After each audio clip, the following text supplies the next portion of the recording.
किराएदार बेटा। उठ जा नालायक, सुबह के 8 बजने को है। तुझे एग्जाम नहीं देना क्या? थोड़ी देर और सोने दीजिए ना पापा। तू उठता या फिर मैं तेरे ऊपर पानी फेंकूं?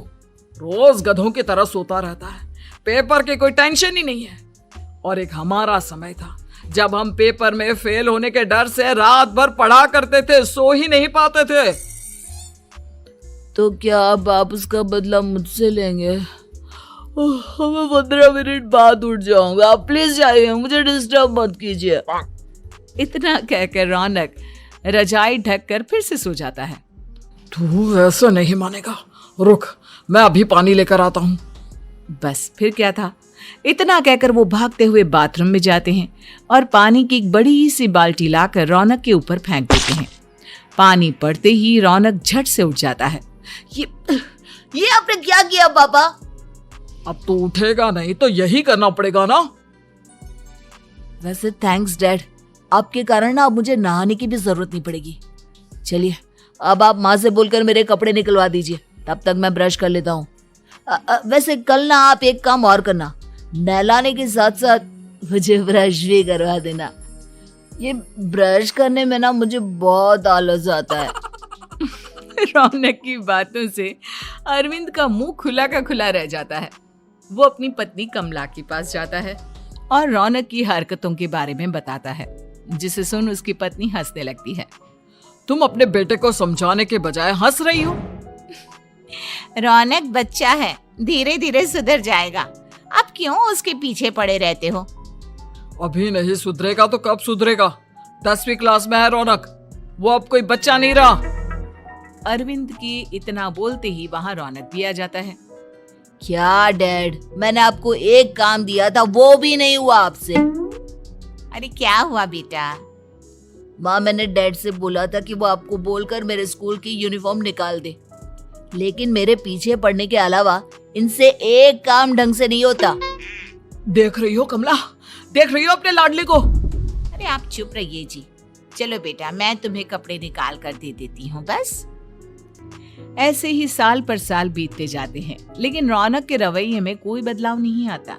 वो पहले से भी ज्यादा आलसी और पूरी तरह अपने माता पिता पर निर्भर हो जाता है। 2 साल बाद पता नहीं कहाँ गायब रहता है पूरे दिन, अब तक तो आ जाना चाहिए था। अरे आप इतनी फिक्र क्यों कर रहे हैं उसकी? दोस्तों के साथ खेल रहा होगा, आ जाएगा अभी। ये कोई टाइम है खेलने का? 10 बजने वाले हैं, इतनी रात में कौन खेलता है? कमला कुछ कहती उससे पहले ही रौनक वहां आ जाता है। मम्मी जल्दी से खाना लगा दो, बहुत भूख लग रही है। तुम्हें तब तक खाना नहीं मिलेगा जब तक तुम बता नहीं देते कि इतनी रात गए कहाँ से आ रहे हो। ओ प्लीज डैड, अब आप इसी पे प्रद्युमन बनकर मेरे सर पर बंदूक लेकर मत बैठ जाना। अपनी फालतू की बकवास बंद कर और बता कहाँ से आ रहा है। माँ अब समझाइए ना डैड को। बता देना बेटा, इनको भी तसल्ली हो जाएगी। आप बोल रही हैं तो बता देता हूँ, मैं दोस्तों के साथ मूवी देखने गया था, इसलिए देर हो गई। तो इन सब चीजों में मेरे पैसे उड़ाता है। कभी 1 रुपया कमाने के बारे में सोचा है तूने? जब देखो हवा की तरह पैसे उड़ाता रहता है। माँ अब आप इन्हें चुप करा दीजिए, वरना ना मुझे गुस्सा आ जाएगा। अच्छा क्या कर लेगा? बता ना क्या कर लेगा तू? वैसे बात तो ठीक ही है, मैं कर ही क्या सकता हूँ। पैसे तो फिर भी मैं आपसे ही मांगूंगा ना। चलिए अब ये सब बात छोड़िए और मम्मी मेरे लिए खाना लगा दीजिए। अभी लगा देती हूँ बेटा। मैं बता रहा हूँ कमला, एक दिन ये ऐसे ही बिगड़ जाएगा। उफ़ो, आप क्यों इतना पीछे पड़े रहते हो मेरे बच्चे के? बात की बाद में देखेंगे, अभी आप शांति से उसे खाना खाने देंगे। अगले दिन डैडी मुझे 10,000 रुपए चाहिए। हाँ? अब इतने पैसे क्यों चाहिए तुझे? डैड आप बिना सवाल किए कभी पैसे नहीं दे सकते क्या? जब तक तू बताएगा नहीं तुझे पैसे भी नहीं मिलेंगे। अरे अब आप अपने बेटे को पैसे भी नहीं दे सकते? नालायक, तेरी उम्र के लोग नौकरी करते हैं और एक तू है जो नौकरी करने का नाम ही नहीं लेता कभी। आप लोगों के होते हुए भला मैं नौकरी क्यों करूं? अरे हम कब तक पैसे देंगे तुझे? तुझे भी तो अपने पैरों पर खड़ा होना होगा ना। कौन सा उधार के पैरों पर खड़ा हूं? अपने ही तो पैरों पर खड़ा हूं मैं। इसी तरह रौनक दिन प्रतिदिन लापरवाह होता जाता है। उसकी लापरवाही को देखते हुए अरविंद और कमला अपने बेटे की शादी कराने का फैसला लेते हैं और 1 महीने के अंदर अंदर ही रौनक की शादी मेघा नाम की लड़की से करा देते हैं। शादी के कुछ दिन बाद, रौनक, मुझे एक अच्छी सी साड़ी चाहिए, आप ला दोगे ना? हाँ, क्यों नहीं। कितने तक की आती है साड़ी? यही करीब 5,000 तक की। तुम चिंता मत करो, मैं आज ही डैडी से पैसे मांगकर तुम्हारे लिए साड़ी ले आऊंगा। आप कब तक ऐसे ही अपने पापा से पैसे मांगते रहेंगे? कोई अच्छी सी नौकरी क्यों नहीं कर लेते आप? अरे डैड के होते हुए मुझे नौकरी करने की जरूरत ही क्या है? पर आप ऐसे कब तक उनसे पैसे मांगते रहेंगे? कुछ आपको अपने दम पर भी तो करना होगा ना। अब तुम भी बाकी लोगों की तरह मुझे ज्ञान देना शुरू मत कर देना। साड़ी चाहिए ना तुम्हें, मिल जाएगी बस। इतना कहकर रौनक अपने पिता से पैसे मांगने चला जाता है। डैडी, मुझे 5,000 रुपया चाहिए। अब 5,000 क्यों चाहिए तुझे? वो मेघा को साड़ी चाहिए थी। अरविंद आगे बिना कुछ कहे चुपचाप उसे पैसे निकाल कर दे देता है। कुछ दिन बाद, तुम्हें नहीं लगता कमला, रौनक हम पर पहले से भी ज्यादा डिपेंड हो गया है? मुझे तो अब उसके भविष्य की चिंता होने लगी है। कल को हमें कुछ हो गया तो वो क्या करेगा? काश तुमने पहले ये सोच लिया होता तो आज हमारा बेटा इतना लापरवाह नहीं होता। तब मुझे कहाँ पता था कि मेरा लाड प्यार उसे इतना बिगाड़ देगा कि वो इस हद तक लापरवाह बन जाएगा। कोई बात नहीं, अभी भी देर नहीं हुई। मुझे पता है उसे कैसे सुधारा जा सकता है। कैसे? अरविंद कुछ कहता उससे पहले रौनक वहां आ जाता है और पैसों के लिए हाथ फैलाने लगता है। डैड, मैं और मेघा बाहर घूमने जाना चाहते हैं। अरे वाह, ये आज सूरज कहाँ से निकला है? Dad please. अच्छा चलो अब मुद्दे की बात करो। मुझे अब 25,000 चाहिए। अब तुम्हें 1 रुपया भी नहीं मिलने वाला। अगर तुम्हें पैसों की इतनी ही जरूरत है तो कोई ढंग की नौकरी कर लो। मम्मी, आप कुछ कहिए ना डैड को। बेटा, वो गलत क्या बोल रहे हैं? ये सब हम तेरे भले के लिए ही तो कर रहे हैं। मम्मा, मैंने बताया ना आपको, मुझे नहीं करनी कोई जॉब वॉब।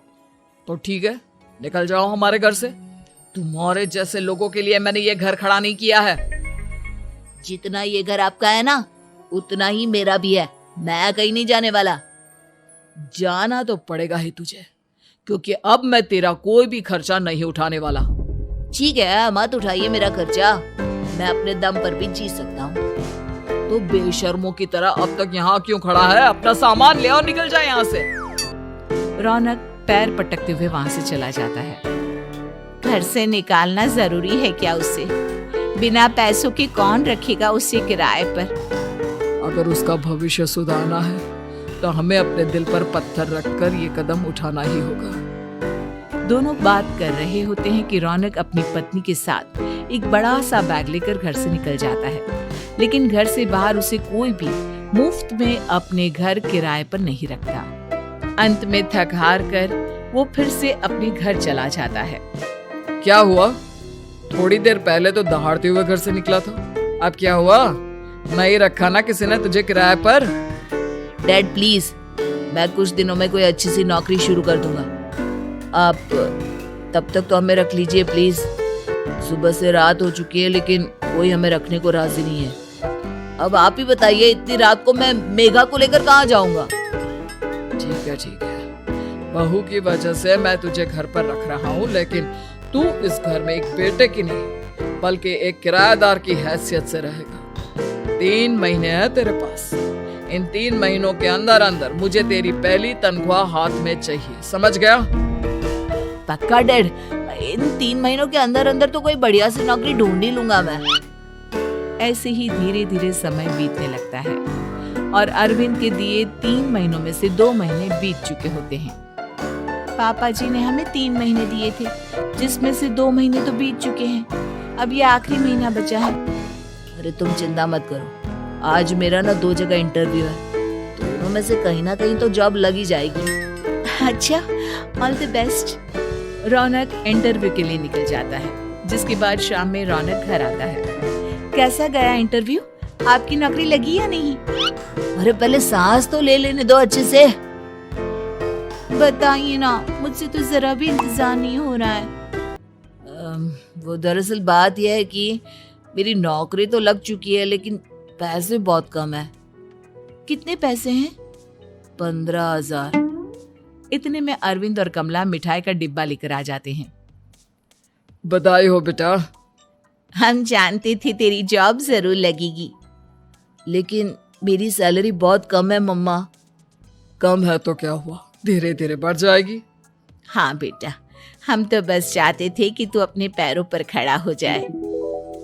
मतलब अब आप मुझे घर से नहीं निकालेंगे? नहीं, ये सब हमने तुझे जिम्मेदार इंसान बनाने के लिए किया था। Thank you mummy papa. अगर आप दोनों ऐसा नहीं करते तो मुझे कभी अपनी जिम्मेदारियों का एहसास तक नहीं होता। आज आपने मुझे सिखा दिया कि इंसान का अपने पैरों पर खड़ा होना भी जरूरी होता है। इतना कहकर रौनक झट से अपने माता पिता के गले लग जाता है और अपनी कमाई की पहली तनख्वाह वो अपने माता पिता के हाथ में सौंपता है। इस तरह रौनक एक गैर जिम्मेदार व्यक्ति से एक जिम्मेदार व्यक्ति बन जाता है। वीडियो अच्छा लगा तो सब्सक्राइब कीजिए, लाइक कीजिए, शेयर कीजिए और कमेंट करके बताएं कि आपको वीडियो कैसा लगा। धन्यवाद।